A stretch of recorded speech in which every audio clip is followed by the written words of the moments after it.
নমস্কার বন্ধু, মালতীর মিনি কিচেনে স্বাগতম।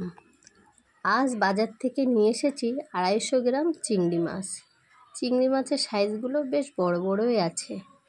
আজকে একটা চিংড়ি মাছের রেসিপি করে আপনাদের দেখাবো। সাথে থাকবে দেশি কচুরমুখী। চিংড়ি মাছ ও কচুরমুখীগুলো কেটে ধুয়ে পরিষ্কার করে নিয়ে এলাম। কড়াইতে দিয়ে দিলাম একটু তেল।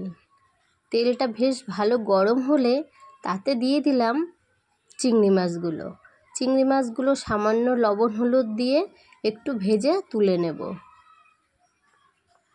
দেখুন, এখানে আমি চিংড়ি মাছগুলো বেশ একটু ভালো করে নাড়াচাড়া করে ভেজে একটা পাত্রে তুলে নিলাম। বন্ধুরা, আমার মা ঠাকুমারা ও শাশুড়ি মা যেভাবে রান্না করতেন, আমি আজ ঠিক তেমন করে আপনাদের রান্না করে দেখাবো। ওই তেলে দিয়ে দিলাম কচুরমুখী আর আলু। আলু আর কচুরমুখীগুলো, আলু কিন্তু বেশি না, একটা আলু দিয়েছি। কচুরমুখীগুলো বেশ লবণ হলুদ দিয়ে একটু ভেজে নেব। নিয়ে জল ঢেলে দিলাম। জলটা একটু ফুটে উঠলে একটা ঢাকনা দিয়ে ঢেকে দেব সেদ্ধ হওয়ার জন্য।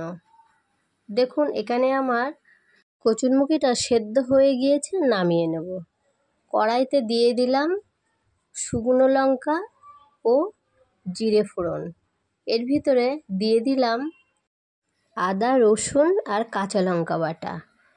বেশ মশলাটা একটু নাড়াচাড়া করে তার ভিতরে দিয়ে দিলাম 1 চামচ ধনে গুঁড়ো ও 1 চামচ জিরে গুঁড়ো দিয়ে এটাকে ভালো করে একটু কষিয়ে নেব। দেখুন বন্ধুরা, এখানে আমি মশলাটা কিন্তু ভালো করে কষিয়ে নিয়েছি।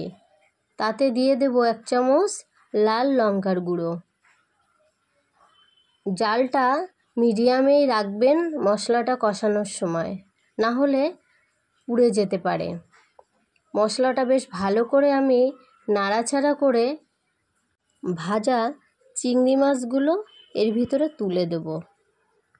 ভাজা চিংড়ি মাছগুলো এর ভিতরে দিয়ে বেশ ভালো করে চিংড়ি মাছ আর মশলাটা কষিয়ে নেব। মাছ দিয়ে মশলাটা দিয়ে একসঙ্গে কষানো হয়ে গেলে এর ভিতরে দিয়ে দেব সেই সেদ্ধ করে রাখা কচুরমুখী। এটা কিন্তু পুরোপুরি সেদ্ধ করা না, একটু ভেজে সেদ্ধ করা। এগুলো এর ভিতরে দিয়ে দিলাম। দিয়ে এবার ভালো করে ফুটিয়ে নেব। একটা ঢাকনা দিয়ে বেশ কিছুক্ষণের জন্য ঢাকা দিয়ে দেব। কিছুক্ষণ পরে ফিরে এলাম। দেখুন, এখানে আমার বেশ কচুরমুখী আর চিংড়ি মাছের তরকারিটা বেশ শুকিয়ে এসেছে।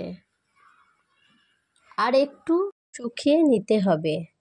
আর হ্যাঁ বন্ধুরা, আমার এই রেসিপিটা যদি আপনাদের ভালো লেগে থাকে তাহলে লাইক, কমেন্ট, শেয়ার ও সাবস্ক্রাইব করতে ভুলবেন না। প্লিজ আপনারা সাবস্ক্রাইব করে দেবেন। দেখুন, এখানে আমার তরকারিটা রেডি হয়ে গেছে। একটা পাত্রে নামিয়ে নিলাম। তরকারিটা কতটা সুন্দর হয়েছে, নিশ্চয়ই খেতেও খুব সুন্দর হবে। আপনারা এরকমভাবে বাড়িতে বানিয়ে নিন।